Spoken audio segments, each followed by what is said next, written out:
Chapter 2. Mom, I have a 5K tomorrow. I give my daughter a strange look. What?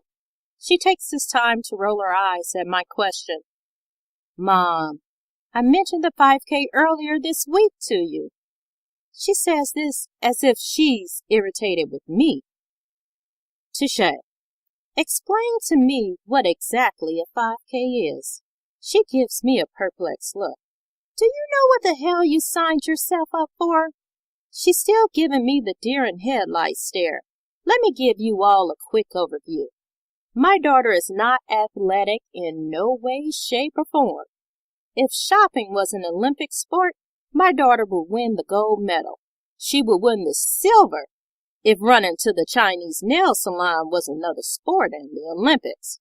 Since neither of her favorite pastime activities are actual sports, I think she has bitten off more than she realized. Baby, do you know you just signed up for exercise? Maybe she didn't realize this key point. She's now looking at me as if I offended her. Who, me? Yes, Mom. I know it's exercise. We have the option of walking or running the 5K. Well, slap me and color my ass pink. Who said that your children could not surprise you after a certain age? Well, sweetheart, I'm proud of you for doing something like this. As the encouraging words left my mouth, the two demon spawn decided to join in the conversation.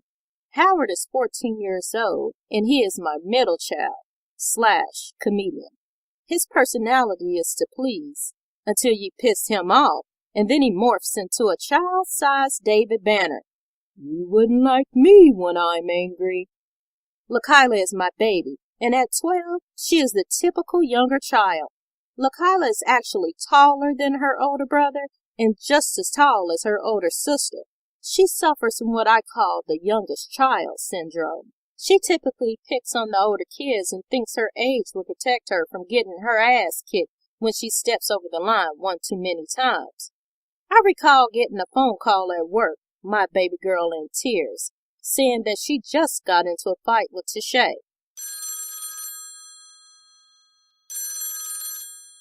I minimized the screen I'm currently working on and glanced down to look at my cell. I already know this call is from the kids. Headache appears on the caller ID.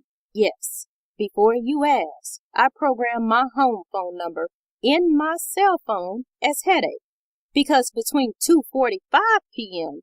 and 5 p.m., if I get a call from that number, that's exactly what I will have within a second of me answering the phone. What? Yes, this is how I answer the phone. I'm not the only mother out there that does this. I'm just real about my shit, and I'm not ashamed to say it. Hell, sometimes I would love to answer the phone and yell, "Fuck off, you demon spawn!" But I think that would be pushing even my limits. I hear sniffling in my ear, and I take a deep breath and play the concerned mother role just for a few minutes. Lakyla, sweetheart, what's going on? Why are you crying? I get no answer. What I get is more sniffling in my ear. I don't have time for this. I intake some air and try to approach this from a different direction. Lakyla, did somebody do something to you? Since she's the baby, sometimes talking to her like one will get her to start talking. Mama, Touché choked me. Really? I think I'm going to hell, like sometime soon, because I actually cracked a smile. I knew that smart mouth of hers was going to write a check her ass could not cash. Now she's really crying on the phone. Bad money. Before you all condemn me for my actions, remember that she is just as tall as my 17-year-old. Sweetheart, why did your sister choke you? She starts sniffling, and then I hear someone pick up the other phone receiver. She's lying! Whatever she tells you, she is lying, Touché yells in the phone. What? What did I tell you? Instant headache. Did I mention that my youngest is a demon spawn and an amazing actress? I caught her on a few occasions in her mirror practicing how to cry. Yeah, you heard me. How to cry. Let's just say, to know that your child is capable of this level of deceit is a little scary, and it's massively disturbing. I ran in her room one night thinking something was wrong with her. Lakyla, what's wrong? What happened to you? She turned around, face blotchy, and smiled at me. You heard me. She smiled at me. Nothing. Why? I was so shocked and a little scared. I think I flipped out for a minute. Why? Maybe because you're in here crying at the top of your lungs like someone is fucking you up. That's why. Get your crazy ass out of that fucking mirror and go to bed. I marched back to my room, shaking my head. Let's get back to the fighting incident. At this juncture in the conversation, amazingly, the crying stops. Lakyla's voice gets stronger and very threatening.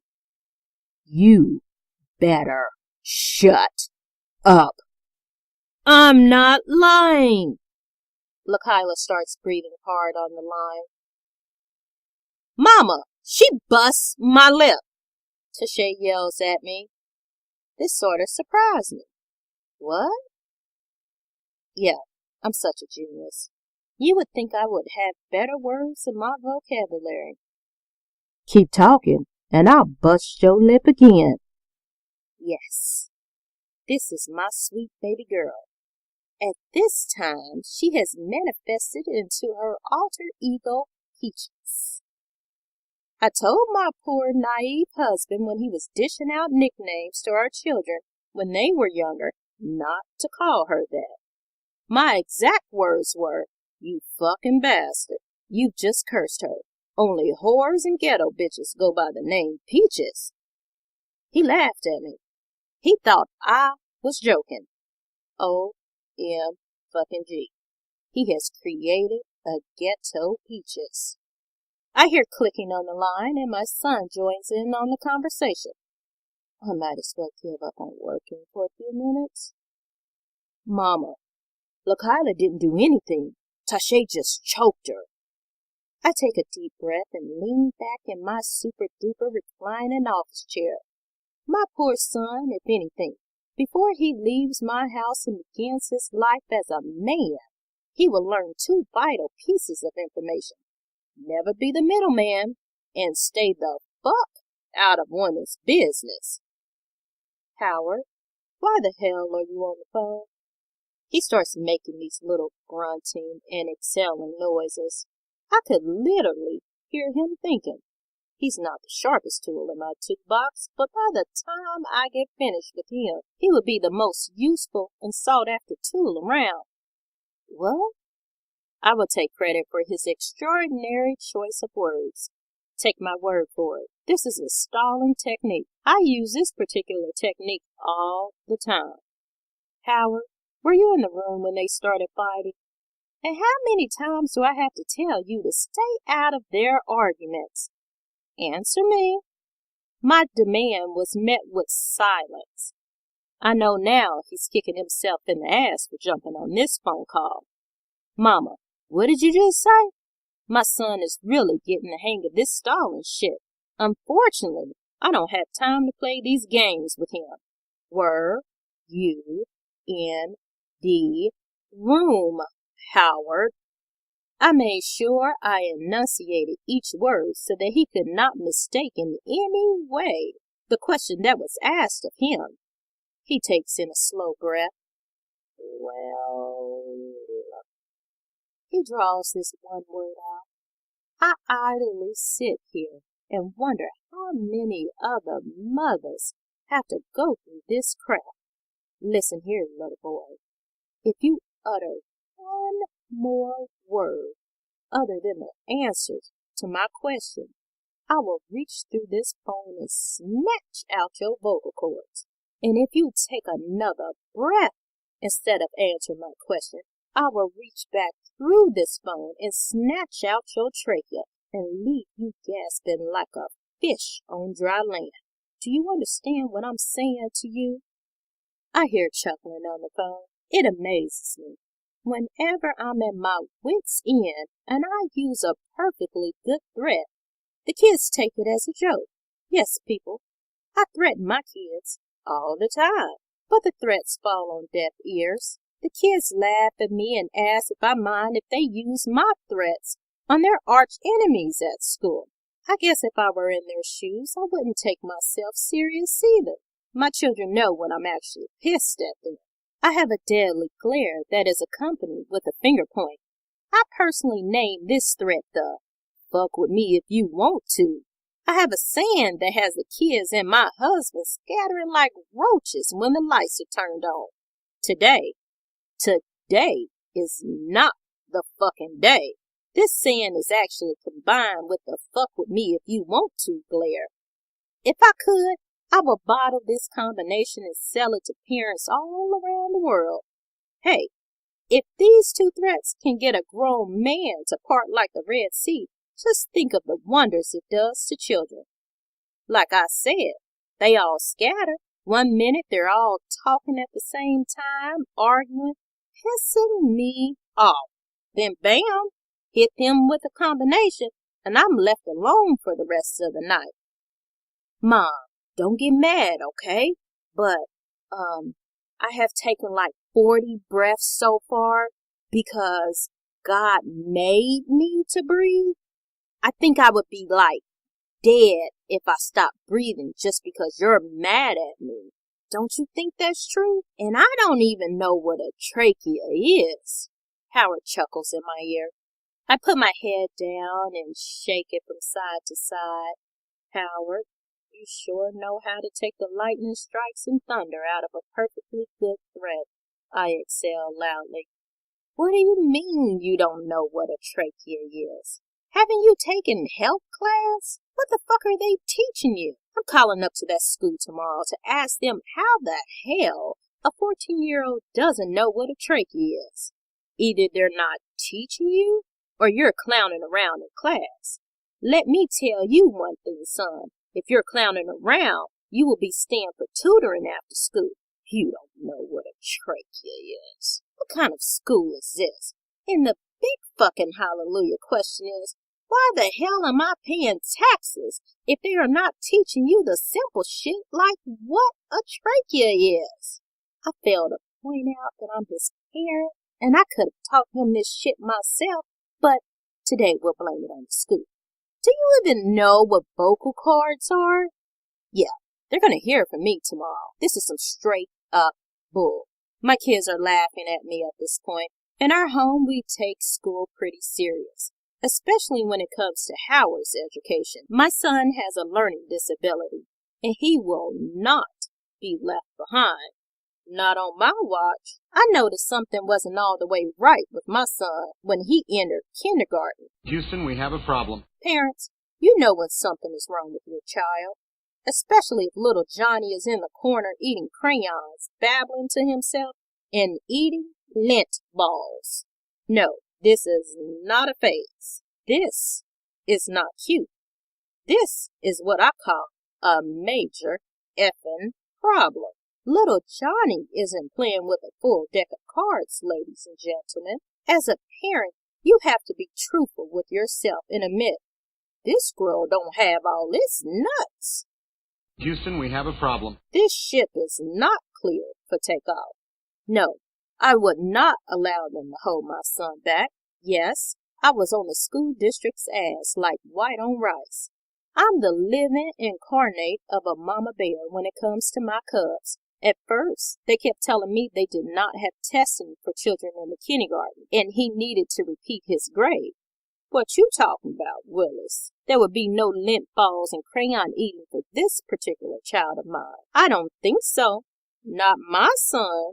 I made such a big fuss about this that the school district made up a testing system specifically for him. So the threat about me calling up to the school to see why my son didn't know what the hell a trachea was, this was not an idle threat. As soon as this current problem with the fighting was solved, I would not wait until the next day. I left a voicemail for my son's special education teacher. Miss Brown, this is Ebony Donahue, Howard Donahue's mother. I just had a conversation with my child, and he stated he did not know what a trachea is. I need you or one of the other special ed instructors to call me back ASAP to explain to me how a 14-year-old does not know his body parts. This is very disturbing. We need to figure out as a group how my son was looked over and when this particular course was taught.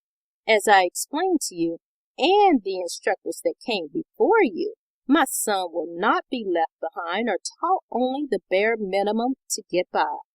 You need to call me first thing in the morning. Bye-bye. Let's just say my son knows where his trachea and his vocal cords are, along with many other body parts. Listen, I have to get back to work. After we get off this phone, I don't want to hear anything else about who choked who.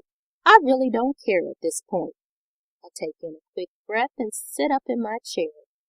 Listen up, all of you, because I'm only going to say this once.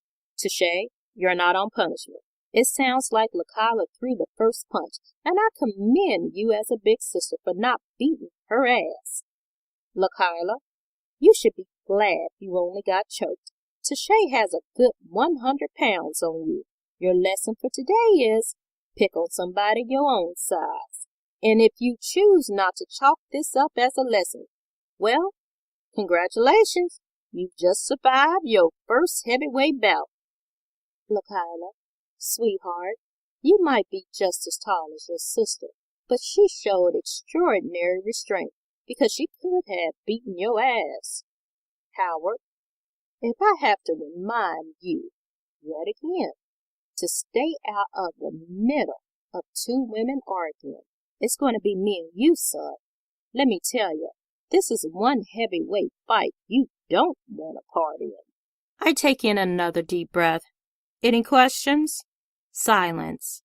My spidey senses were picking up that LaKyla was pissed that Tashay didn't get in trouble. Tashay was relieved that she wasn't being grounded. Howard was quiet because he didn't want any parts of going rounds with me.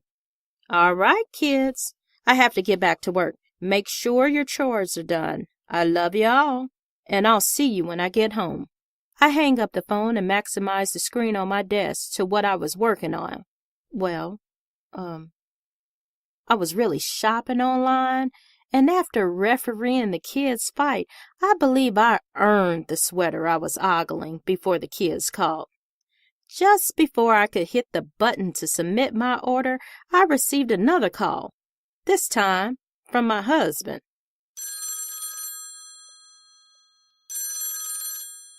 Hey, sweetheart, what's up? My husband chuckles in my ear. What got you so chipper? You meet your boyfriend for a quickie on your break? I laugh at his antics and decide to play along. Yeah, I did, and he wanted you to know that he's tired of being the side dish. He said you're not doing your job, and he thinks you need to be demoted. My husband laughs at me. Well, tell him that. I puts it down, so you can't demote me. Matter of fact, I need a raise. I start laughing. You wish. What do you want? I can't sit on the phone and play with you. I have work to do.